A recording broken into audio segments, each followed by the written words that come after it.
I do apologize. It is Wednesday, the 10th of June, not July. Looks like I'm getting ahead of myself there. Well, thank you for joining us for KTN Prime. I'm Nancy Kachungira, and Marisha Uiti is our sign language interpreter. First off, the National Assembly's Committee on Administration and National Security has rejected the nomination of Dr. Monica Juma for the post of Secretary to the Cabinet. The committee ruled that she displayed arrogance and insensitivity in a letter that she wrote last year to Parliament, allegedly barring MPs from her office. This came as another committee endorsed Eugene Wamalwa's nomination to the Cabinet. Patrick Amimo has more. Interior Principal Secretary Dr. Monica Juma has been punished by the National Assembly's Committee on Administration and National Security. Her chances of replacing Francis Kimemia as Secretary to the Cabinet now depends on members of the National Assembly after her nomination was rejected by members of the vetting committee.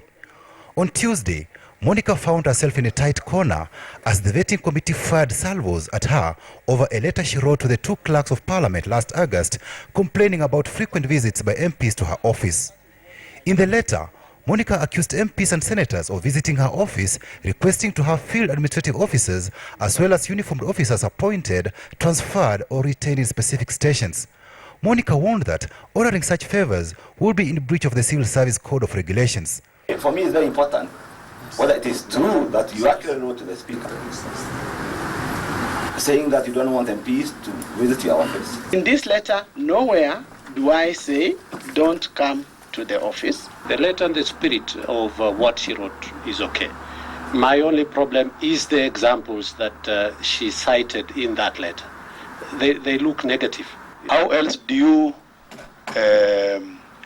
intend to get feedback on the performance of these officers? Forget about the normal appraisals, the normal way of doing things. If any one member has felt that they were not able to proffer these complaints because of that letter, I think it is an unfortunate thing for which I am sorry about. Despite the apology, the committee went ahead and recommended that the National Assembly should reject Monica's nomination and subsequent appointment to the post of Secretary to the Cabinet. In its report, awaiting debate before the House, the committee says the letter Monica wrote to the two clerks of Parliament was in bad faith. The members observed that although Dr. Monica Juma has good academic credentials, she lacked a practical approach in dealing with the public and elected representatives.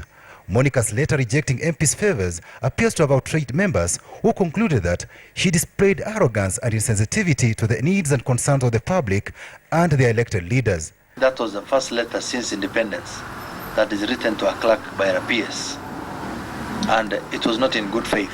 As Monica awaits her fate, members of the National Assembly debated and endorsed a report of its Committee on Appointments, which vetted and approved Wamalwa's nomination and subsequent appointment for the post of Cabinet Secretary for the new Ministry of Water and Irrigation. Wamalwa now awaits to be sworn into the Cabinet any time. If the National Assembly rejects Monica's nomination, he will remain Interior Principal Secretary as the President scouts for another nominee. Patrick Amimo, KTN.